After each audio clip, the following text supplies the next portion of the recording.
नमः सिद्धेभ्यः। ॐ नमः सिद्धेभ्यः।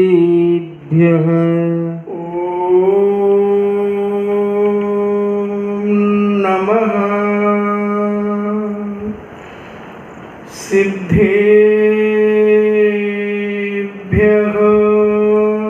ॐ नमः सिद्धेभ्यः। ॐ नमः सिद्धेभ्यः। ॐ नमः सिद्धेभ्यः। नमो अरिहन्ताणं। नमो अरिहन्ताणं। नमो सिद्धाणं।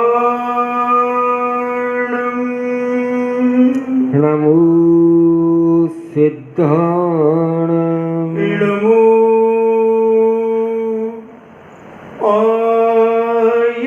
आयर्याणं। नमो आयर्याणं। नमो उबज्झायाणं।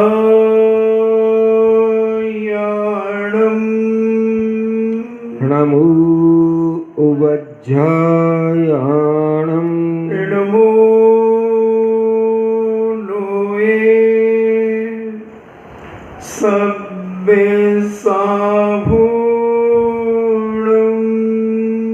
नमो लोये सव्वसाहूणं।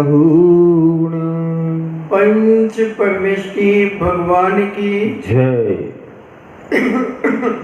अहिंसामयी वीतराग विश्व धर्म की जय। देवादिदेव 1008 श्री आदिनाथ भगवान की जय। देवादिदेव 1008 चिंतामणि घोर उपसर्ग विजेता श्री पार्श्वनाथ भगवान की जय। देवादिदेव 1008 शासन नायक बाल ब्रह्मचारी भगवान महावीर स्वामी की जय। परम पूजनीय आचार्य श्रोमणि गुरुवर श्री कुंद कुंद महामुनिराज की जय। परम पूजनीय आचार्य श्रोमणि गुरुवर श्री विद्यासागर जी महामुनिराज की जय।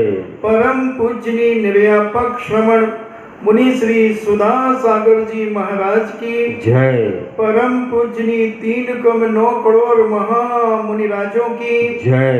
तपोदय अतिशय क्षेत्र की जय। परम पूज्य शिलक श्री गंभीर सागर जी महाराज की जय। इच्छा चर्चा चल रही है 16 कारण भावनाओं की।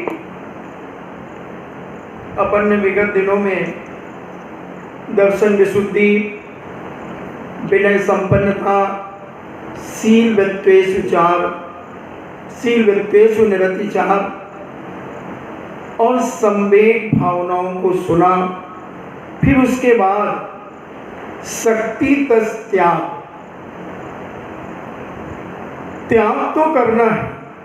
त्याग का निषेध दुनिया के किसी भी दर्शन में नहीं है। हर तरफ से हम किसी भी मजहब को देखते हैं, किसी भी मजहब के ग्रंथों को हम पढ़ते हैं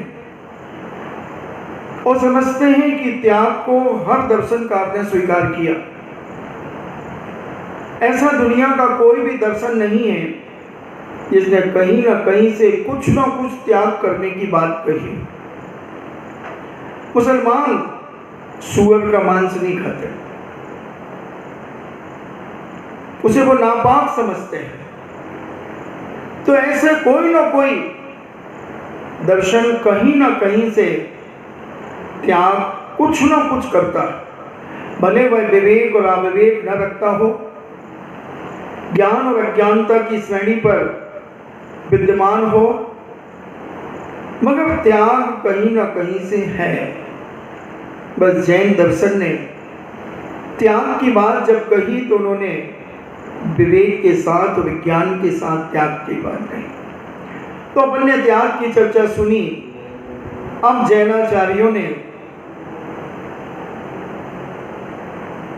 दर्शन विशुद्धि, विनय संपन्नता, शील वित्तेषु निवृत्तिचार और संवेग भावना और शक्ति तस् त्याग 5। अब छठी भावना शक्ति तस् तप, यानी अपनी शक्ति को न छुपाते हुए तप करना। और ये तप को भी सभी दर्शनकारों, जितने भारतीय दर्शन हैं, उन सभी भारतीय दर्शनकारों ने तप की बात कही। और उनके साधुओं ने भी तप किया है। हमारे साधु भी तप करते, हमारे श्रावक भी तप करते, श्राविकाएं भी तप करते, तो अन्य दर्शनकारों में भी तप करते हैं। तप करने के तरीके अपने अपने हैं। अपने अपने गुरुओं के निर्देशन में तप किए जाते हैं। अपने अपने संत महंत भगवंतों की लिखी हुई लेखनी में जो निर्देश और उपदेश दिए हैं, उनको ध्यान में रखते हुए तपस्वी तपस्या करता है। बहुत सारे योग हैं, कहीं हठ योग हैं, और उस हठ योग में अनेक अनेक प्रकार की कठोर कठोर हट कर करके बैठ जाते हैं। 1994 में जब हम अजमेर में चातुर्मास कर रहे थे, तो लोगों के मुखारबिंद से सुना कि एक फकीर आया है जो 28 साल से हाथ को यूं ऊपर किया, 28 साल से हाथ नीचा नहीं किया। वो भी एक तप है। बहुत सारे अन्य दर्शनकारों में साधु संत मिलते हैं। कोई नदियों के किनारे झोपड़ियां बना करके रह रहे हैं, कोई वृक्ष के नीचे झूला डाल करके खड़े हैं। खड़ेश्वर बाबा, खड़ेश्वर बाबा, तो ऐसे अनेक अनेक पंचाग्नि तप तपने वाले बाबा 5 जगह आग लगा लेते हैं, सिर के ऊपर आग की कुंडी रख लेते हैं और बैठे रहते हैं। शीतकालीन में हिमालय की तराइयों में, हिमालय की गुफाओं में,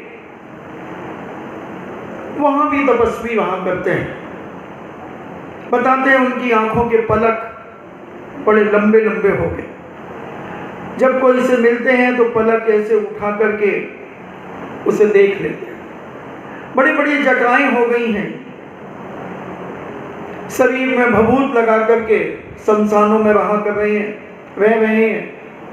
कोई बड़े बड़े अखाड़ों में अखाड़े चला रहे हैं, और हजारों की तादाद में ऐसे नागा बाबा कुंभ के मेले में पधारते हैं।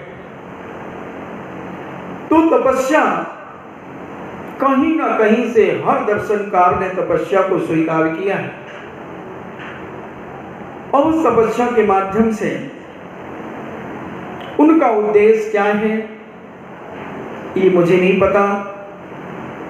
धम्मम भोग निमित्तम हो सकता है कि मैं आज इस शरीर को कष्ट दूंगा तो कल मुझे स्वर्ग आदि की प्राप्ति होगी, वैभव की प्राप्ति होगी, संसार के सुख मिलेंगे। तप हर दर्शनकार करता है। मुसलमान भाई भी तप करते हैं, उनके भी रोजा लगते हैं। साल में 2 बार रोजे होते हैं। एक बकरीद पर समाप्त होता है और दूसरा मीठी ईद पर समाप्त होता है। होते हैं उनके यहाँ भी तप करते हैं। शाम को रोजा खुलता है, उनकी मस्जिद में एक बल्ब जलता है, लाल या ग्रीन, और उस बल्ब को जलते देखते हुए मुसलमान भाई रोजा अफ्तार करते हैं। कोई मस्जिद में जाकर के करता है, कोई अपने घरों में करता है। और फिर जब तक दूसरे दिन सहरी नहीं होती, सहरी 3 बजे, 3:15 बजे से शुरू होती है, उसका समय होता उतने तक खा पी लें और सहरी का वक्त समाप्त होते ही वो सब छोड़ देते हैं, खाना पीना छोड़ देते हैं। और जब तक वो शाम को बल्ब नहीं जलता संधि काल के आसपास, तब तक वो कुछ भी ग्रहण नहीं करते। तब तो करते। वैष्णो में नवरात्राएं होती हैं, अन्न का त्याग नहीं करते, साबूदाना की खिचड़ी खीर खाते हैं, आलू केले खाते हैं, सिंगाड़े का आटा, समा के चावल, आपके राजस्थान में सावा क्या बोलते हैं, सावा सावा, छोटी छोटी कनकी जैसे होते छोटे छोटे चावल, वो खाते हैं। यानी अन्न गेहूं आदि का त्याग कर देते। कोई पंजरी खाता है, कोई सलाद ककड़ी आदि खा लेते हैं। तो कहीं ना कहीं से तप है। और हमारी जो आज की छठी भावना है, शक्ति तस तप, यानी तप तो हमें भी करना है, वो करना ही चाहिए। तपसा निर्जराचा, उमा स्वामी महाराज ने तत्वार सूत्र के अंदर तपसा निर्जराचा, इस तप के माध्यम से निर्जरा होती है। और दूसरा सूत्र इच्छा निरोध तपा, इच्छाओं का निरोध करना भी तप है। इच्छाओं का निरोध अगर हम कर लें अपने जीवन में, तो हम बहुत बड़े तपस्वी बन सकते हैं।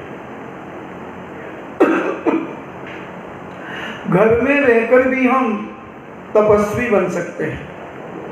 यानी ग्रस्त जीवन में भी हमारी इच्छाएं बहुत बलवती होती हैं। अगर उन इच्छाओं का हम निरोध करें, तो भी हम ग्रह में रहकर के, ग्रस्त में रहकर के भी तपस्वी कह सकते हैं। मगर हमारी इंद्रियों की बलवत्ता उसका निरोध नहीं कर पाते हैं। और इंद्रियों की बलवत्ता अगर हम निरोध कर लें, तो फिर हम घर में नहीं रह सकते, घर छूट जाएगा। मगर अभ्यास हमें करना चाहिए। और जो अभ्यास करने वाले लोग हैं, वो अभ्यास करते भी हैं। बहुत सारे लोग हैं, हमारे पूज्य आचार्य श्री कहते हैं कि आज भी इस भारत भूमि पर चतुर्थ काल का श्रावक अगर तुम्हें देखना है, तो बंबई में रहने वाले नरेश भाई, उनकी श्रीमती, उनका बेटा, उनको जाकर के देखें। जैसे चतुर्थ काल में व्रती श्रावक रहते थे, ऐसे वो इतनी बड़ी बंबई जैसी सिटी में गोरेगांव साइड रहते हैं। और उस गोरेगांव में वो चतुर्थकालीन श्रावक की चर्या का पालन करते हैं। और विशेषताएं देखें, जन्म से दिगंबर जैन नहीं थे, जन्म से श्वेतांबर थे। और श्वेतांबर का भी उन्होंने खूब गहन स्वाध्याय किया।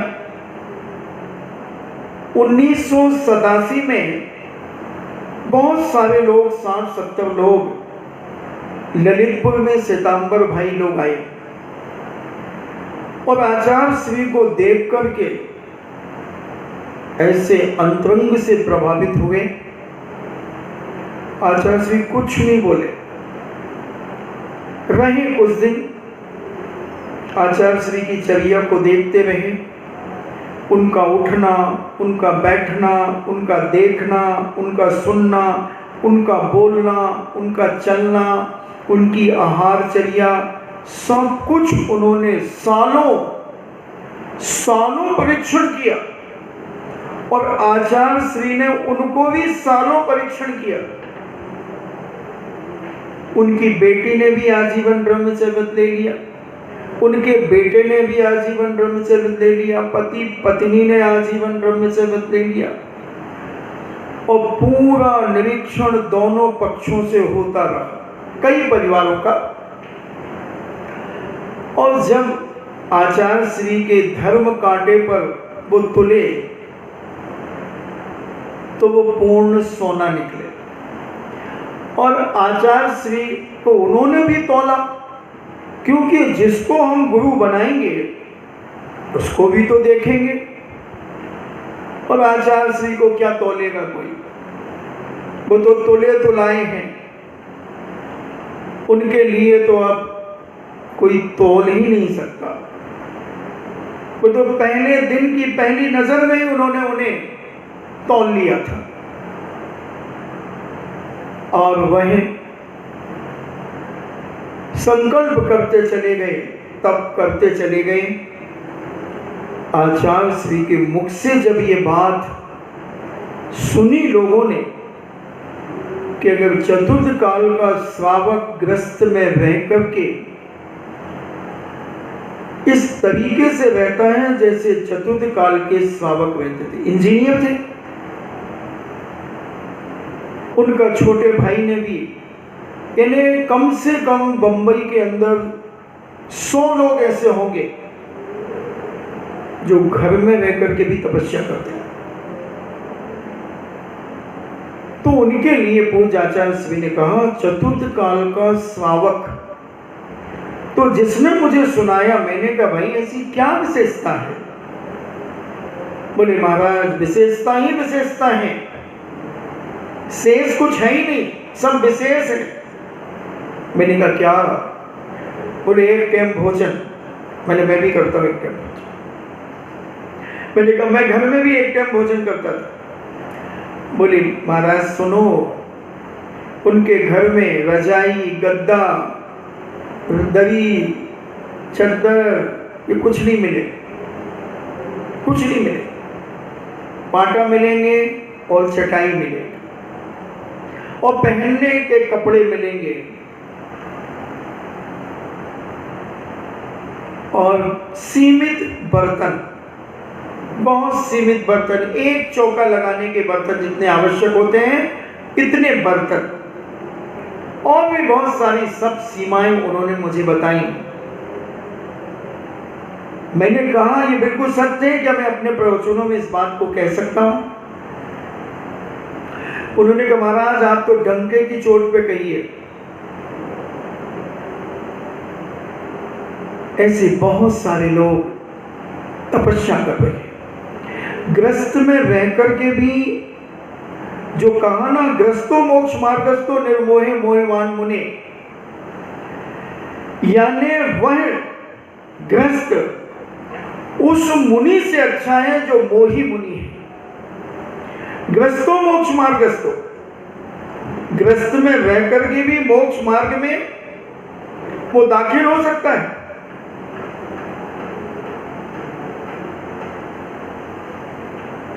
तो ये ग्रस्त में हम भी रह करके तपस्या कर सकते हैं। तपस्या का मतलब कोई तुम पहाड़ियों में जाकर के नहीं बैठना है, तुम्हें हिमालय की पर्वतों पर नहीं बैठना है, हिमालय की तराई में नहीं बैठना है, कोई नदियों के किनारे सर्दी में नहीं बैठना है। पहले तो इच्छाओं का निरोध करना है, यही तप है। इच्छा निरोधा तपा, जो मन में अनेक प्रकार की इच्छाओं की उथल पुथल होती रहती है, उसको शांत करने का परिणाम हम अपने जीवन में बनाएं। सोचें क्या करना है, हमने सब तो कर लिया, क्या करना है बताओ। विवाह अपना भी हो गया, बच्चों के भी हो गए, व्यापार भी सब अच्छा चल रहा है, शरीर भी स्वस्थ है, सब कुछ हमारा व्यवस्थित है। अब हम किन इच्छाओं को अपने जीवन में बढ़ाना चाहते हैं? करेंगे बच्चे, कर रहे हैं बच्चे, बढ़ाएंगे बच्चे, बढ़ा रहे हैं बच्चे। हम अब अपने आप को, अपने आत्म कल्याण का विचार हमें सोचें, हम करें। भावना भाना ही चाहिए, करना ही चाहिए। और अगर हम ऐसा सोचते रहे करेंगे करेंगे करेंगे,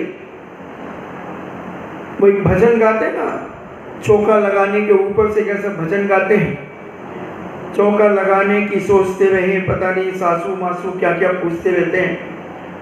एक गाते हैं कहीं पर भजन और कहते हैं इसी में बिहार हो गया, ऐसा कुछ है। क्योंकि भजन भजन के चक्कर में मैं पढ़ता नहीं, मगर कभी कभी कोई सुना देता है तो ध्यान हो जाता है, भाव तो आ जाते हैं।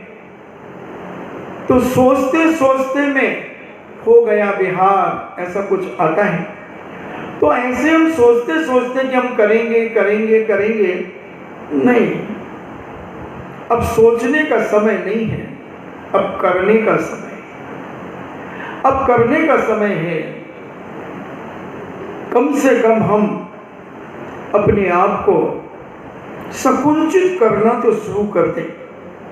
जो हमारा मन बहुत फैला हुआ है, ना जाने कहां कहां बैठा बैठा मन कहां कहां चला जाता है, उसको संकुचित करो, उसको सीमा में बांधो। भाई अब अपना काम नहीं है, ये बच्चों का काम है, बच्चे करें, अपन ना उलझे उसमें। ठीक है, कभी बच्चे ना समझे किसी चीज को तो उन्हें संकेत दे दे, निर्देश दे दे, थोड़ा सा गाइडलाइन दे दे, मगर अपन इतने ना उलझ जाएं कि बच्चे तो फ्री घूमे और हम उनसे ज्यादा उलझ जाएं। नहीं, अपनी इच्छाओं को रोको। इच्छाएं कहीं बाहर जाने लगे तो उन्हें वापस बुलाओ, समझाओ प्रेम से, बहुत आत्मीय भाव से उन्हें गले लगाओ और कहो क्या करोगे, सारी इच्छाएं जिंदगी भर तो पूरी करवाती रही, हे आत्मन, सारी जिंदगी भर तू अपनी इच्छाएं पूर्ति कराती रही, कभी रो करके, कभी हंस करके, कभी जिद करके, कभी मुंह फुला करके, अनेक अनेक तरीके से तूने अपनी इच्छाओं को पूरा किया। हे रसना इंद्री, हे कर्ण इंद्री, हे चक्षु इंद्री, हे घ्राण इंद्री, हे स्पर्शन इंद्री, क्या तू अब तक मेरा पीछा नहीं छोड़ेगी? क्या मेरा विनाश करने पर तुली है? बोल, क्या तू मेरा विनाश करने पर तुली है? जब तू मेरी है तो मेरा कहना भी मान, मेरा कहना भी मान। मैंने तेरी हर इच्छा पूरी की है। तूने कहा डल्लभ पिलो का गद्दा चाहिए, ये रुई का गद्दा चुभता है, इसमें गुट्टे बन जाते हैं, तो मैंने तुझे डल्लभ पिलो का गद्दा ला करके दिया। तूने कहा इस पे तो जिलेटिन चढ़ी है, ये खड़बड़ खड़बड़ होती है, तो ले, मैंने उस पे मखमल का एक चद्दर बिछा दिया। तेरी स्पर्शन इंद्री की पूर्ति की है। तूने जो मांगा खाने के लिए वो मैंने खाने को दिया, जो तूने पीने को मांगा वो मैंने पीने दिया। बोल मन, बोल मन, मैंने क्या नहीं दिया तुझे? अपनी शक्ति न छुपा करके मैंने तुझे सब कुछ दिया, सब कुछ दिया जो तूने मांगा, जो मेरी हैसियत थी। मैंने हैसियत के विरुद्ध कभी कोई काम नहीं किया और हैसियत को कभी छुपाया नहीं। जब भी तूने जो कहा वो मैंने दिया। अब कम से कम तू मेरा कहना मान, अब तू मेरी बात को मान, मेरी बात को सुन, सुन मेरी बात को। जैसे हमारे गुलाम चंद सेठिया कहते ना, मारी बात सुन, मारी बात सुन, तू सुन मारी बात। तो ऐसे ही अब आत्मा भी तुमसे कह रही है, आत्मा से आत्मा कह रही है कि तू अब मेरी बात सुन, और तूने अपने जीवन में साफ मनमानी की है, अब मन मारना शुरू कर दे, अब मन की तरंगे मारना शुरू कर दे, तो तू भी तपस्वियों की कोटि में आना शुरू हो जाएगा, तू भी तप करने में अग्रसर हो जाएगा। तप करो, तन मिला है तप करो, करो कर्म का नाश, रवि शशि से भी बढ़कर तुम में है दिव्य प्रकाश।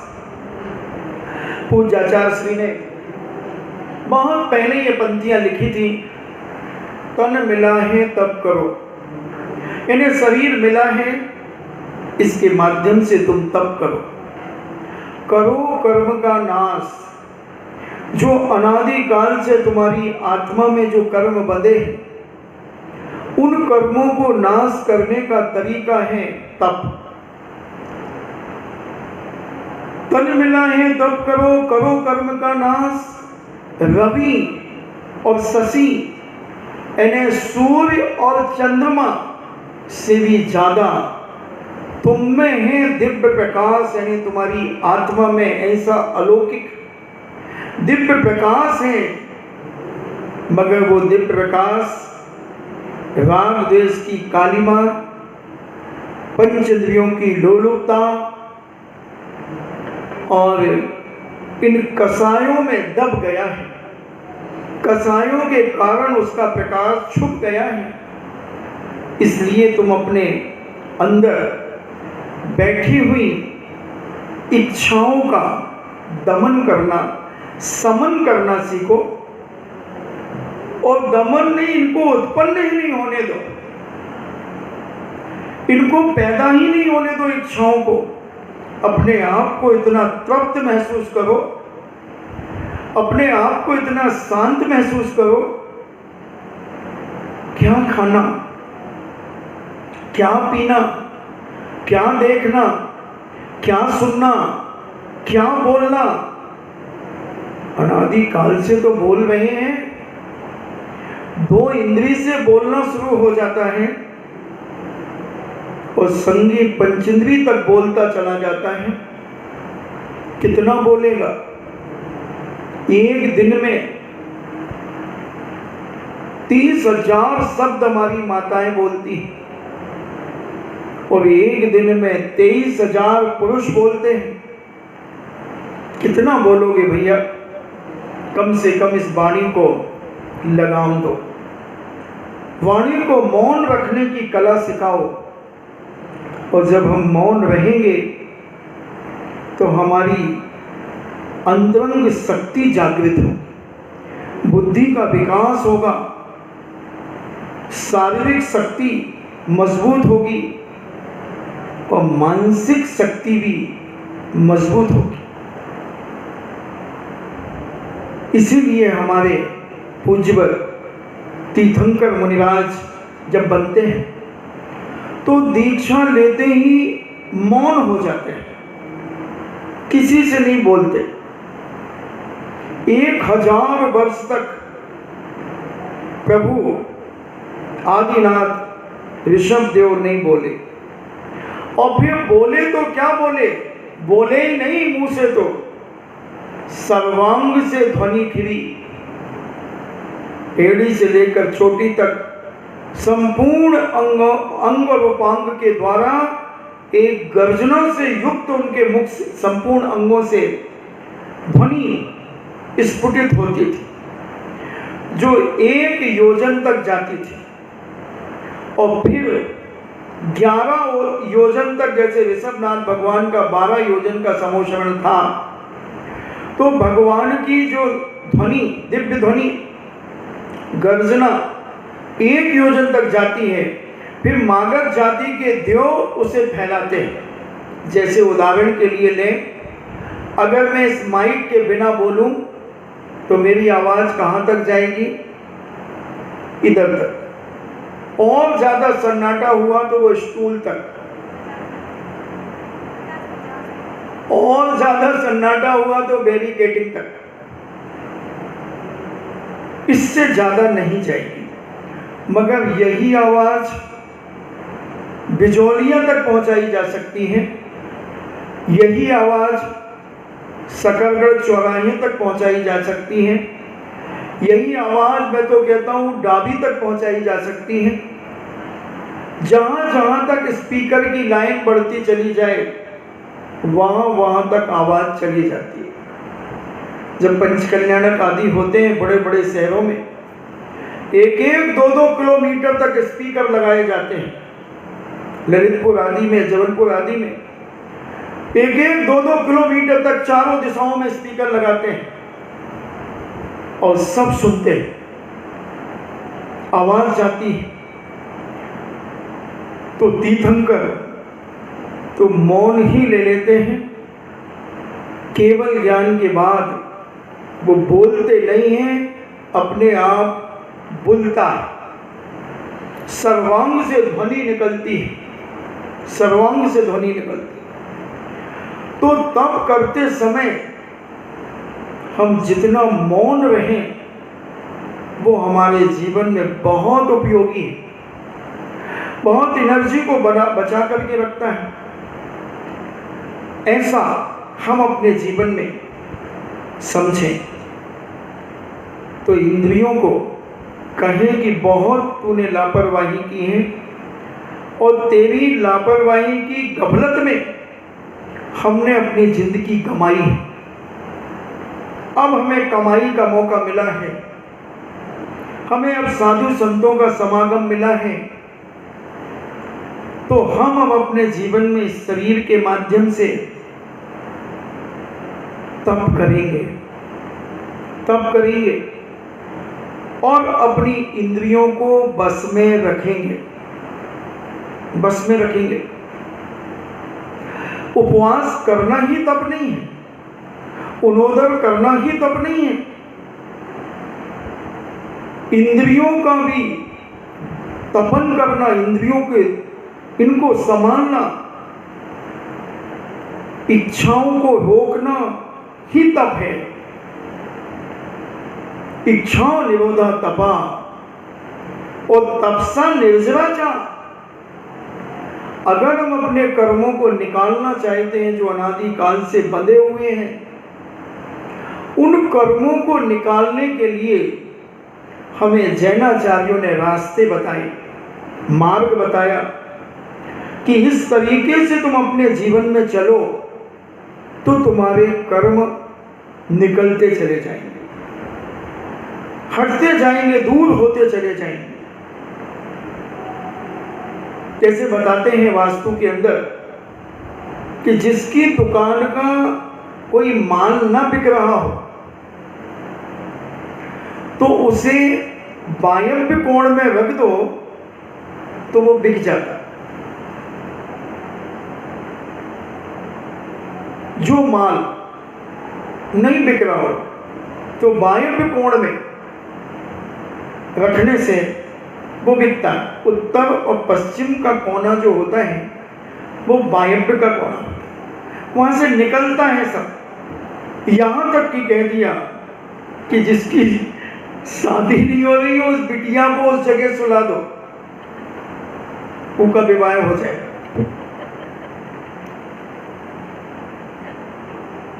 जो बिड़ी ना बिक रही हो, बिड़ी तो सब बिक रही है, तो रखने की जरूरत है।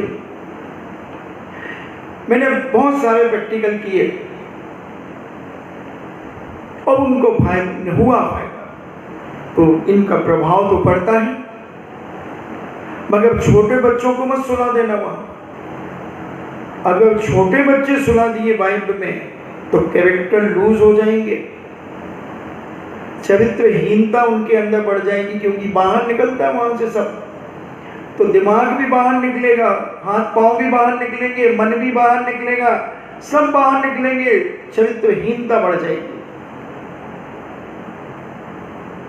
कई लोगों की अलमारी गोदरेज आदि जो रखी रहती है उसी जगह पे खूब खर्चा होता है, मगर पैसा बचते ही नहीं।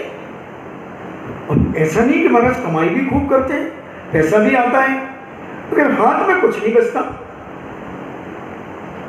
अच्छा, कहाँ रखते हो पैसे? महाराज जी वो इस दिशा में। नहीं, ऐसे इधर कमरे से दिशा नहीं पता चलेगी, तुम अपने घर की दिशा बताओ। सूरज कहाँ से निकलता है तुम्हारे घर की तरफ से? इधर से। अच्छा, हाँ, तो तुम्हारे उत्तर और पश्चिम में तुम अपने पैसे रखते हो, इसलिए खर्च ज्यादा होते हैं, इसलिए हाथ में कुछ नहीं बचता।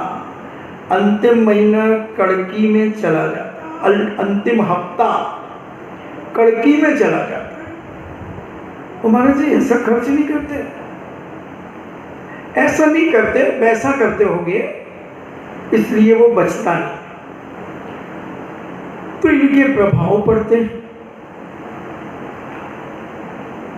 बीमार भी होते हैं उस दिशा में सोने से, कई प्रकार की डरने की नौबत भी आती है, कई लोग डर भी जाते हैं, कई प्रकार की स्थिति बनती है। तो हमारी तब की बात जो चल रही थी, तो हम अपने जीवन में इंद्रियों का समन करें, उन्हें उत्पन्न ही न होने दें उनके विकार। इंद्रियों को, जो बलवती हैं इंद्रियां, उन बलवती इंद्रियों को हम समझाएं, रोकें, प्रेम से समझाएं। उत्तेजना से अगर तुम समझाओगे तो वो और उत्तेजित हो जाएगी। इंद्रियों को कैसे समझाती है हमारी माँ, देखना कैसे समझाती है। जैसे कोई बच्चा आया, मम्मी, हाँ क्या बेटा? मम्मी गुलाब जामुन बनाया, बहुत दिन से तुमने गुलाब जामुन नहीं बनाया, मुझे बहुत इच्छा हो रही है मेरी।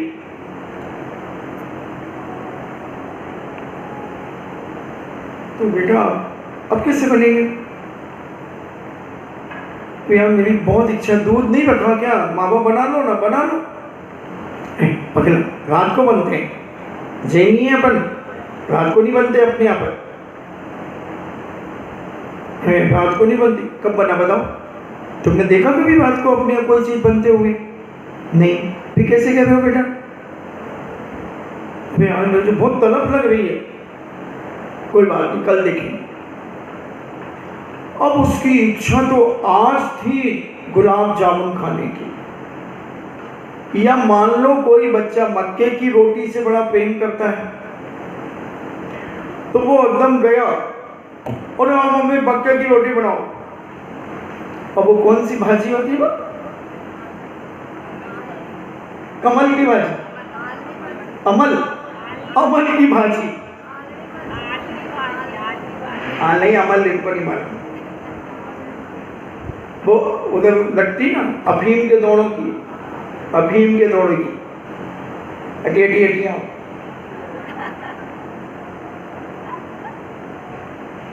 तो अब उसको वो अच्छी लगती है, मान लो बच्चे हैं, बच्चे का मन तो चंचल होता है। अब उसको बड़ी भूख लगी थी, अब उसे ऐसी उम्मीद थी कि मेरी मम्मी ने आज जरूर बनाई होगी मक्के की रोटी और अमल की भाजी और उड़द की दाल। अब मेरा लाल घर में आया, मम्मी क्या बनाया? बेटा आज तो हमने बाजरे की रोटी बनाई है और सरसों की सब्जी बनाई है। अरे यार, क्या मम्मी तुम्हें मालूम था? अब बेटा चलो कल बना देंगे। अब अगर आज उस बच्चे को मिलती तो वो 3-4 मक्के की रोटियां फटकार जाता। अब मम्मी ने कल भी टाल दिया, परसों बनाई। ले बेटा, अरे यार आज तो मुझे नहीं खाना, आज तो मैं समोसे खाऊंगा। अब मैंने तेरे लिए मक्के की रोटी बनाई, मुझे नहीं खाना, अब एक आध मन मार के खा लेगा। ये है इच्छा निरोधा तपा। जिस समय तुम्हारी इंद्री जो मांगे वो मत दो। बस अपने आप इच्छाओं पर तुम्हारा कंट्रोल हो जाएगा। नहीं तो ये इंद्रियां बहुत बलवती हैं, इन्हें बहुत ताकतवर हैं, बहुत ताकतवर है। इनका लगाम खींचना सबके बस की बात नहीं है। इसीलिए तो कहते हैं तलवार की धार पे चलना है मुनिव्रत। शक्ति त्याग, तो पहले अपनी इंद्रियों की शक्ति को कम करो। ये पंच इंद्रियां, राग द्वेष कसाएं, इनको जितना हम कम करेंगे उतना हमारा तप कहलाएगा। क्योंकि आज शक्ति तप की बात है। अब कितना तुम अपने आप को संभाल सकते हो? प्यास लगी है, बहुत जोरों से प्यास लगी है। अगर तुम तपना चाहते हो, तुमने देखा अभी 8:05 हुए, अभी प्रवचन आधा घंटा 25 मिनट और चले, चलो प्रवचन के बाद पिएंगे। ये तप हो गया तुम्हारा। और अगर तप नहीं था तो तुम सीधे उठे, तुम्हें प्रवचन से कोई मतलब नहीं, तुम उठे और पानी पिए। नहीं, इच्छा निरोधा तपा, पानी की इच्छा हुई है, थोड़ा रुक करके पियो, थोड़ा रुको। अगर उसी समय जैसी इच्छा हुई और वही चीज तुम्हारे मन माफिक मिल गई तो तुम अच्छे से खा लोगे, पी लोगे। और अगर तप में तुम्हें तपना है, अपने आप की निर्जरा करना है, तपसा निर्जरा चाह, वह तप के माध्यम से निर्जरा होती है। निर्जरा यानी कर्म निकलते हैं। तुम्हें अपने आप को खाली करना है। जो अनादिकाल से हमारी आत्मा में राग द्वेष कसाय क्रोध मान माया लोभ इंद्रियों की लोलुपता से जो हमने कर्मों को रख लिया है, बांध लिया है, वो गठरी अगर खोलना है तो बस इच्छाओं को रोकना शुरू करो।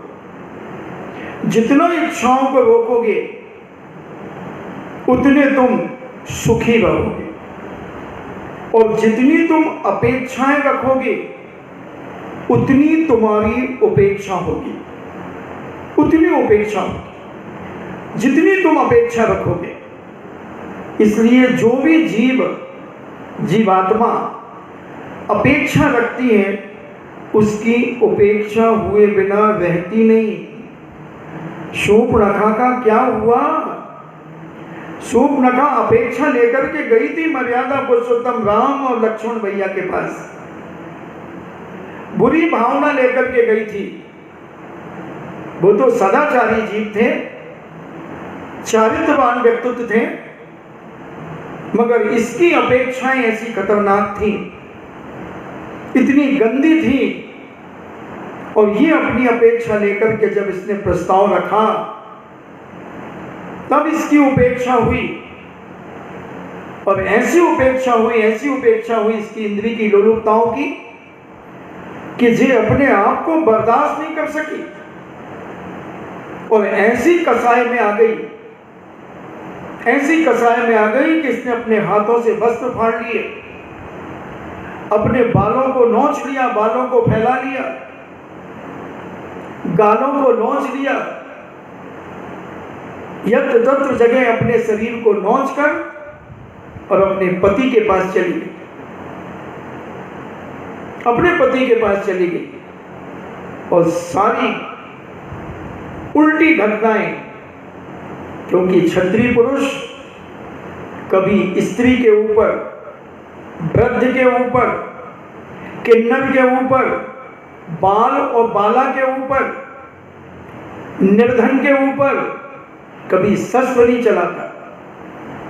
कोई नाक और कान नहीं काटे हमारे जैन दर्शन के अनुसार, मगर उसकी उपेक्षा हो गई। उस उपेक्षा के कारण कह दिया गया कि लक्ष्मण ने शूर्पणखा के नाक और कान काट लिए। आदमी की जहां पर उपेक्षा हो जाए तो वही तो कहते हैं नाक कान कट गए, नाक कट गई हमारी। बाकी नाक कान छत्री कभी किसी की नहीं काटते, और एक महिला अबला की काटेंगे? छत्री के सामने तो छत्री होना चाहिए। अगर वो तलवार हाथ में है तो छत्री यहां से भी तलवार लेगा, अगर वो निहत्था है तो ये भी निहत्था होकर के युद्ध करेगा। घुड़सवार घुड़सवार से करेगा, हाथी हाथी से करेगा, रथ रथ से करेगा। इस प्रकार के युद्धों की नीति है। जहां अनीतियां काम कर जाती हैं वह युद्ध नीति के विरुद्ध हो जाता है, कानून के खिलाफ हो जाता है। जैसे चीन ने हमारे भारतीय सैनिकों के साथ अनीति और अन्याय से युद्ध किया, नहीं तो हमारा एक एक भारतीय सैनिक दो दो तीन तीन चीनी सैनिकों के लिए अकेला काफी है। इतना ताकतवर है हमारा भारतीय सैनिक।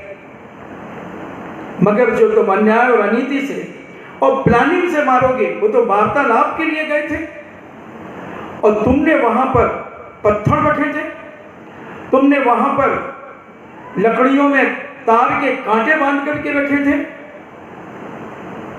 ये अन्याय और अनीति है, और ऐसा व्यक्ति अपनी जिंदगी में कभी सुखी नहीं रह सकता। इसलिए इच्छाओं का दमन, इच्छाओं का समन, इच्छाएं उत्पन्न ही नहीं होने देना, ये है तप। अपनी शक्ति को जागृत करो। और शूर्पणखा की इंद्रियां इतनी प्रबल हो रही थी, वो इतने बुरे भावों से भरी थी कि उसने मर्यादा पुरुषोत्तम राम और लक्ष्मण पर लांछन लगा दिया। इंद्रियां तेरी उबल रही थी, प्रबल हो रही थी, और एक सज्जन महापुरुषों को तू जलील करना चाहती थी, उन्हें पतित करना चाहती थी। प्रकृति कहती है ऐसा अन्याय नहीं होने दूंगी, ऐसा अन्याय नहीं होने दूंगी। और प्रकृति ने उनका साथ दिया, और बाकी इतिहास आप सबको मालूम। हम समझें, अपनी इंद्रियों को संभाल करके रखें। जैसे तुम लौकिक धन दौलत को संभाल करके रखते हो, छुपा करके रखते हो, ऐसे ही अपनी इंद्रियों की बलवत्ता को शांत करके रखो। अपनी राग देश रूपी कसायों को शांत करके रखो। क्रोध मान माया लोभ को शांत करके रखो। तभी ये तुम्हारा तप तुम्हारे जीवन में सार्थक होगा। ऐसे शरीर सुखाना कोई मायने नहीं रखता बंधु। शरीर तो यूं सूख जाएगा, 2-4 उपवास कर लो, अपने आप सूख जाएगा। और नहीं तो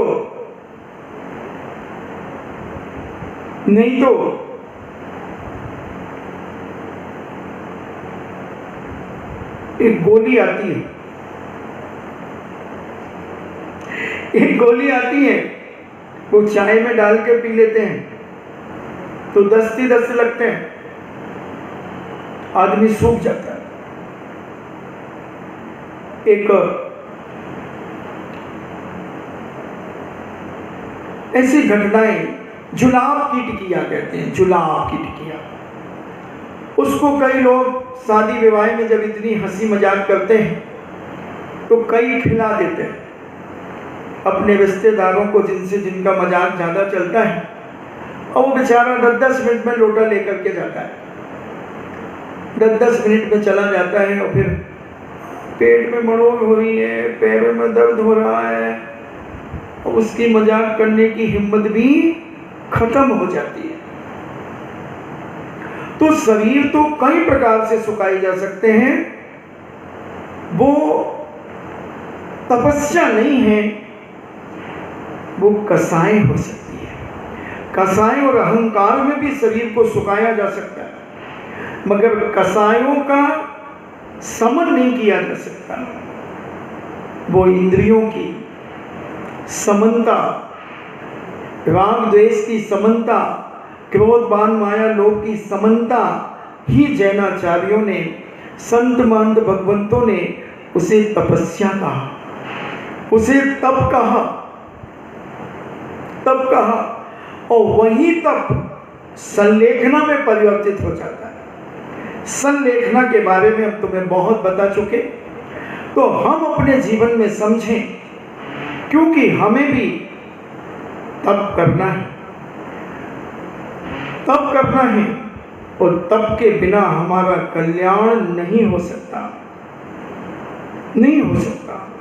इसलिए आपका समय हो रहा है, हम समझें अपने जीवन में कि अनेक अनेक प्रकार से तप, इच्छा निरोधा तपा, इच्छाओं का निरोध करना तप है।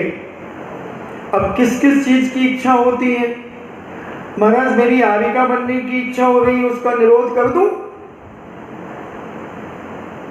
नहीं, बुरे कार्यों की इच्छा पर रोक लगाना है, गंदे कार्यों पर रोक लगाना है।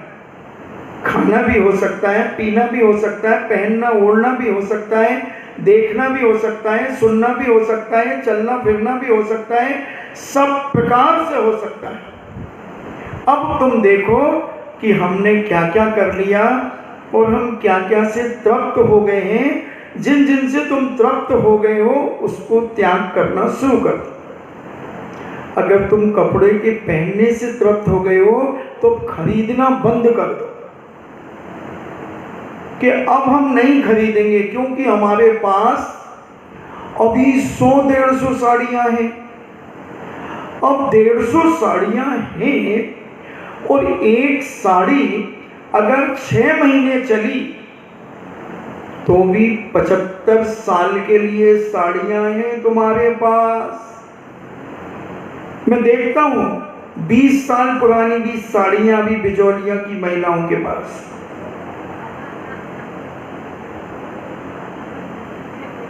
मैं बता दूं उनकी कि अभी कई पुरुषों के कपड़े देख करके मैं बता देता हूं कि ये तुम्हारी इतने पुराना है ये कुर्ता, इतना पुराना तुम्हारा ये जंबा क्या कहते हो, पिजामा, जंबा पिजामा सिंगोली वालों का।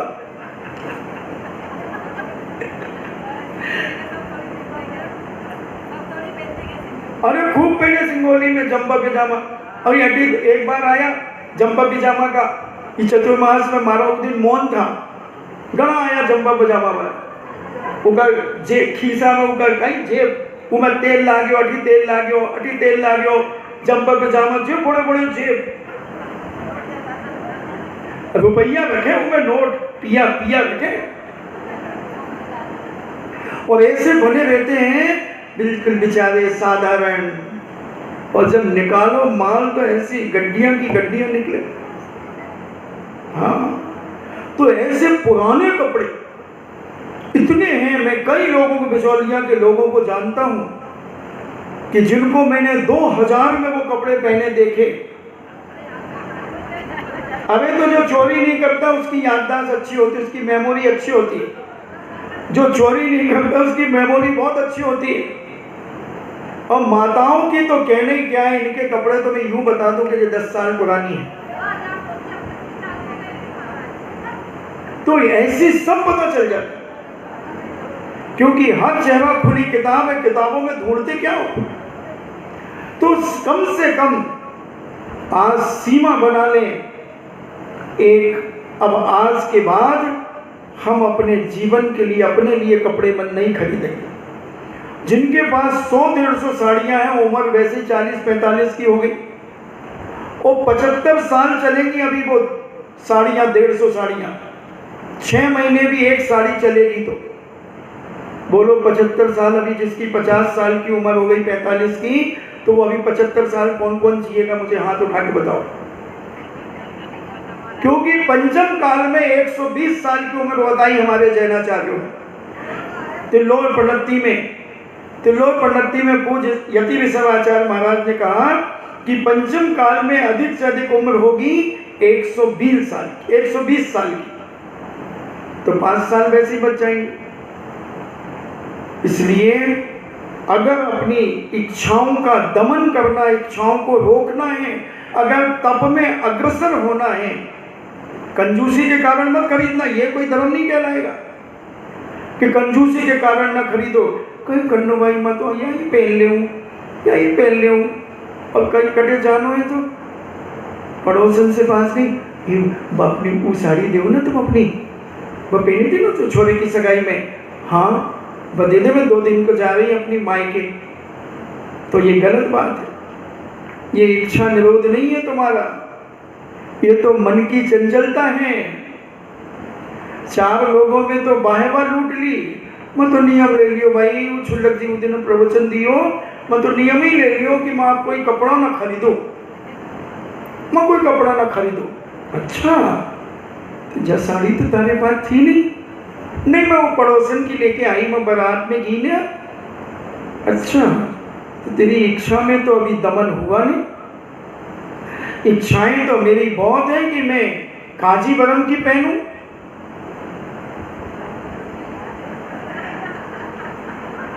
कांजीवरम की पहनूं, आती थी ना कांजीवरम की साड़ी पहले, हाँ मैं जानू सब। तो ऐसी ऐसी तो बातें करे हो, मैं तो मैं नियम ले लियो भाई, मैं कौन खरीदूं, मैं कौन खरीदूं। तो ये तो मायाचारी हो गई। अंदर से भाव बनाओ, अंदर से इच्छाओं का समापन करो कि आज के बाद अब मैं नई साड़ियां नहीं खरीदूंगी, नए कपड़े नहीं खरीदूंगा, नए पैंट सूट नहीं खरीदूंगा। क्या बात हो गई? सब कर सकते हैं। ऐसे ही इच्छाओं का निरोध जब हमारे जीवन में बनेगा तो हम तप की ओर बढ़ेंगे। खाने पीने पर विचार करो, क्या क्या खाया, अब हम बाजार का नहीं खाएंगे, अब हम सब कुछ अपने घर में ही बना हुआ खाएंगे। करो नियम, ये भी एक तप है। और ऐसे जब तप हम अपने जीवन में तपना शुरू करेंगे, शक्ति तस तप जब हम करना शुरू करेंगे, जब हमारी छठी भावना 16 कारण की जो तीर्थंकर प्रकृति का वंद कराने में कारण बन रही है, उसको हम अपने जीवन में धारण कर सकेंगे। इसलिए इंद्रियों को सबसे पहले संभालना। ये बलवती है, ये उबलती है, इंद्रियां उबलती हैं, और ऐसे उबलती हैं कि बड़े बड़े साधु भी पतित हो जाते हैं इंद्रियों की उबलने से। इसलिए हमारे जैनाचार्यों ने इंद्रिय निरोध कहा। इंद्रियों का निरोध करना ही सबसे बड़ा तप है बंधुओं, सबसे बड़ा। इसलिए गृहस्थ में रहकर भी हम इंद्रियों को बस में करें और अपनी शक्ति न छुपाते हुए हम तप करें। तन मिला है तप करो कर्म का नाश, रवि शशि से भी बढ़कर तुम में है दिव्य प्रकाश। ऐसी भावना अपने अंदर से शक्ति जगाओ। ये रोटी कपड़ा और मकान में जिंदगी मत बिताओ, ये तो अनादि काल से खा रहे और खाते रहोगे। कम से कम कुछ त्याग की ओर बढ़ो। खूब खाया, जी भर के खाया, कौन सी कमी रही कि जिसके कारण हम अभाव में पले हों, अभाव में रहे हों। तारीफ तो तब है कि 56 भोग तुम्हारे सामने रखे हों और उसमें भी तुम 2-4 रोटियां खा करके, 2 सब्जियां खा करके आ जाओ, वही तप है। तुम तो स्टाइल ढूंढते हो, स्टॉल। उस शादी ब्याह में क्या होता है? स्टॉल लगे होते हो, उधर ढूंढते हो, कटे लगो, पानी पता से तो कटे, उठी वो आखिरी में उठी। अच्छा उठी है क्या? और देख लो मलाई चाप मिले माए, आदमी खड़ा है और प्लेट लेके तो वहीं से चल रहा है फर्स्ट से, और मलाई चाप मिले माए, उसने लिया 2 अदरक, ये ले, वो लकड़ी की चम्मच, और ले खाया। फिर आगे गया। अब देखना बेवकूफ, मलाई चाप में तो दूध मिला हुआ था। अब उधर गया तो शिकंजी, उसका गला सूख रहा था तो शिकंजी पी गया। अब मलाई चाप के ऊपर शिकंजी पी गया पट्ठा, क्योंकि उसको तो लग रहा कि मैं सब स्टॉल में से खाऊंगा। और थोड़ी देर में दूध के ऊपर खटाई गई तो पेट में गुड़ गुड़ गुड़ गुड़ गुड़ गुड़ गुड़ गुड़ चालू होने लगे। अब वो उसका साथी कहता, क्या बात, पेट दर्द हो रहा है? यार एक काम कर, चाबी दे, चाबी दे। और चाबी ली और रूम जाकर के खोला। और रूम में क्या करते हैं अपन तो जानते हैं कि ये कढ़ाई पे पानी फेर दिया कि ये कढ़ाई में पानी आनी फेरा, और फिर आ गया पट्ठा वो तो। और फिर स्टॉल स्टॉल घूम रहा है, कहीं दही बड़े खा गया, कहीं कुछ खा गया, लस्सी पी गया, और ये सब करते करते फिर कूलर में जाकर के सोफा सेट पे टांग पसार करके बैठ गया और टिक करके सो गया। तो ऐसे खबोड़े भी हमने देखे। तो कई प्रकार के खबोड़े और भगोड़े, इधर खबोड़े और वहां भगोड़े।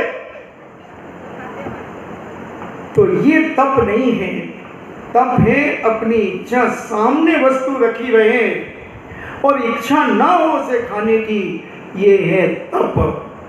आप देखना साधु को, तुम थाली पर थाली दिखाते हो और वो उंगली हिलाता है, महाराज हाँ उठाओ उठाओ। क्यों? अरे खाने की कमी थी क्या?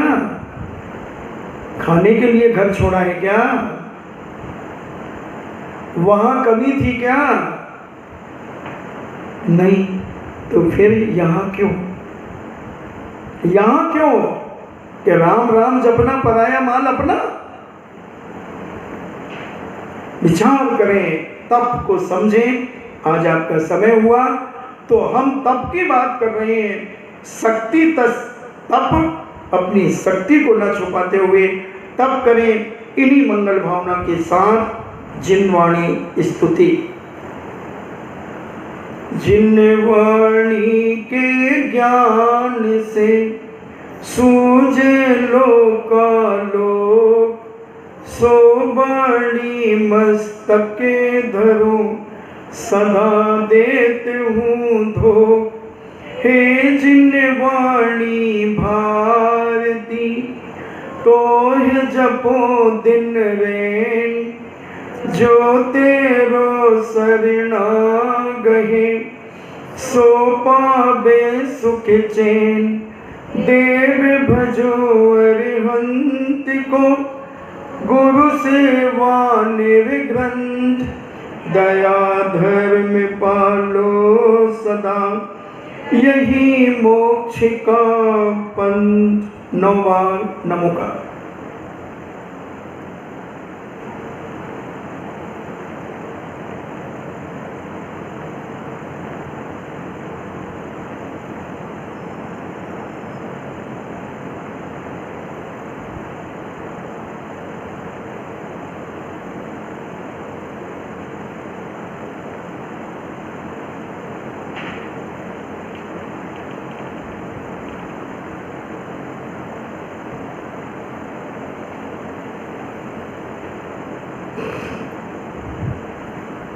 परम पूजनी द्वादशांग जिनवाणी माता की। सुत देवता सुत देवता सुत देवता, जैनम जेतु शासनम, जैनम जेतु शासनम, जैनम जेतु शासनम।